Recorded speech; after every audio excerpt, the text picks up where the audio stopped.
কত কি ভাই?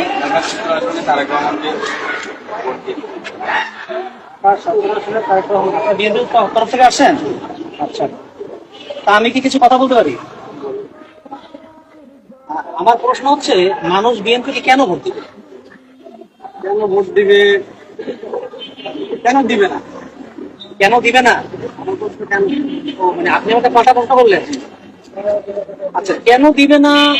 বিএনপির সর্বশেষ ক্ষমতা ছিল 2001 থেকে 5 পর্যন্ত। ওই সময় আমরা দেখেছি এই দেশটা, এই বাংলাদেশ পরপর 5 বার দুর্নীতিতে চ্যাম্পিয়ন হয়েছে। এই যে আপনাদের নেতা তারেক রহমান, উনি খাম্বার ব্যবসা করুন, নাম হয়েছিল খাম্বা তারেক।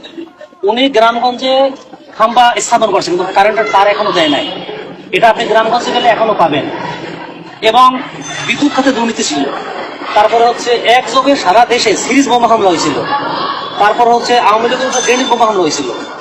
এরপরে বিভিন্ন জায়গায় বিদ্যুতের দাবিতে ড্যামরা এবং চাঁপাইনবাবগঞ্জ কানসাটে লোক মারা গেছে। সারের দাবিতে মানুষজন আন্দোলন করতে গিয়ে লোক মারা গেছে।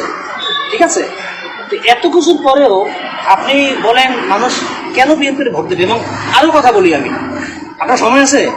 আরো কথা বলি। এই যে আপনাদের নেতা তারেক রহমান 17 বছর লন্ডনে ছিল।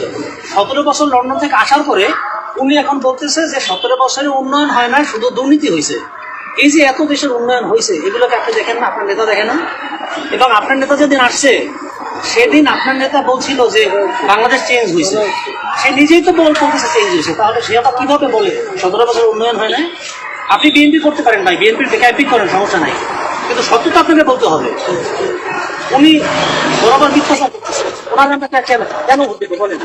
এবার আপনার কাছে আমার প্রশ্ন, বলেন, আমার এই উত্তর দেন। কি সময় নেই? শোনেন ভাই, শোনেন, আমার উত্তর দিয়ে দেন ভাই, উত্তর দিয়ে দেন।